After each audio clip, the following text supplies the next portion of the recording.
Two recent trademark filings in Australia reveal Hyundai's plans for new products in the Ioniq lineup, and big news in regard to Hyundai's first EV plant in the United States and when it will be opening. So if you want to hear this news, then stay tuned. Hey everybody, it's the Ioniq guy. If this is your first time on the channel, welcome. My name is Corbin. I cover all things Hyundai, Kia, Genesis, EV related. So about those trademarks filed in Australia, the two trademarks are Ioniq T7 and Ioniq T10.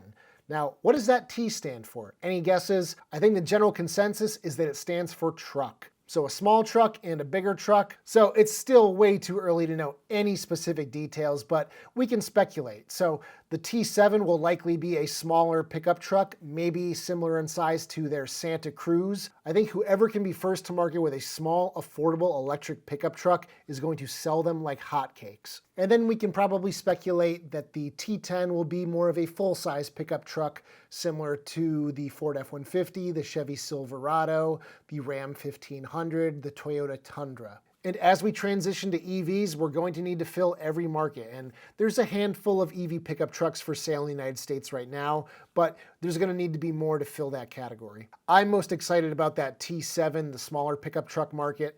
That is a very big market here in the US. Trucks like the Toyota Tacoma, the Nissan Frontier, the Honda Ridgeline, even the smaller Ford Maverick. These are all very in-demand pickup trucks, so Hyundai would be dumb to ignore that market. And if Hyundai is developing these, then Kia is most likely doing the same thing in tandem. So we can probably expect at least 4 pickup trucks in the US market from Hyundai and Kia. Now, don't expect these to be coming this year. The fact that they're just trademarking it now kind of points to being a few years out. Maybe next year we'll see a concept of it. Maybe 2026 it'll go into production, but I wouldn't imagine production starting for at least a couple of years, maybe even 3 years. With winter in full swing, now is the best time to purchase some all-weather floor mats from today's sponsor, LinerX. LinerX is a Maryland-based company selling high-quality, laser-measured floor mats at a great price. They're made from TPE, which is a mixture of rubber and plastic, so they offer traction and flexibility as well as strength when you need to remove them, so you're not going to dump their contents all over your floor.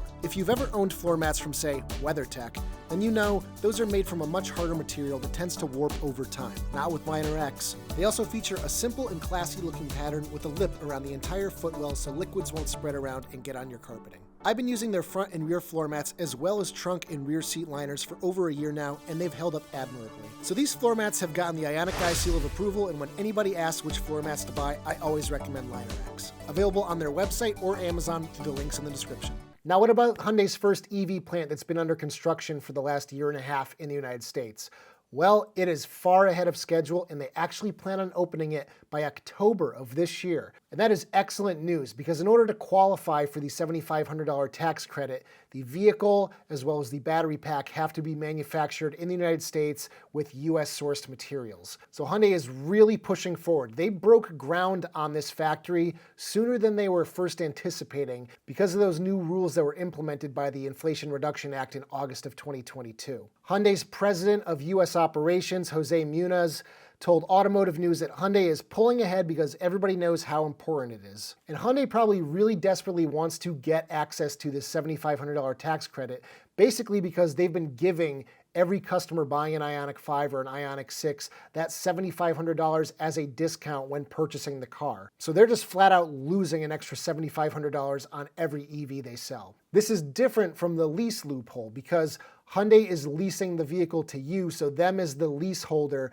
they get to collect the $7,500 tax credit from the federal government. So they're not as affected if you lease the vehicle. But if you pay cash for the vehicle, they are losing $7,500 on every single sale. And we don't really know what their margins are on the Ioniq 5 or Ioniq 6 anyway. They could be really bad, so they could be losing a lot on every sale. So this plant being built in Georgia will be capable of producing 300,000 EVs annually, and they say that they could possibly bump that up to 500,000 annually if they needed to. So a lot of EVs coming out of this one single factory. We all know Hyundai is betting big on EVs and they want to be the market leader here. It's going to be tough to catch up to Tesla, but Hyundai could possibly hold a resounding second place for the foreseeable future. And Hyundai mentioned that they are also telling their dealers to hurry up if you guys haven't started selling EVs. Get your chargers installed, get EV certified, because we are not slowing down our EV path forward. So with any luck, the mid-cycle refreshed Ioniq 5 for 2025 will be manufactured here in the United States. And Hyundai, I would love to come down and tour the facility once it's up and running. So even though Hyundai is offering $7,500 off right now,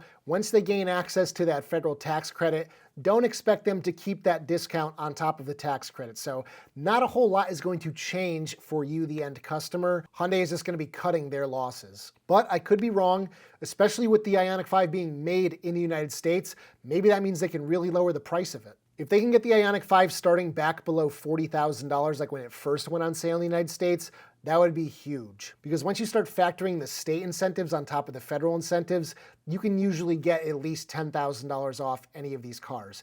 And because of the new rules with the Inflation Reduction Act, that discount is applied at the point of sale at the dealership, you don't have to worry about filing it in your tax return and waiting to get it back. It is a discount off the price the day you buy it. So anyway, guys, some all-around good news. If you liked today's video, give it a thumbs up. Subscribe if you haven't already done so. Check out my store, ioniqguide.com, for cool accessories for your Hyundai Kia Genesis EV. And I will see you guys in the next one. Take care, everybody.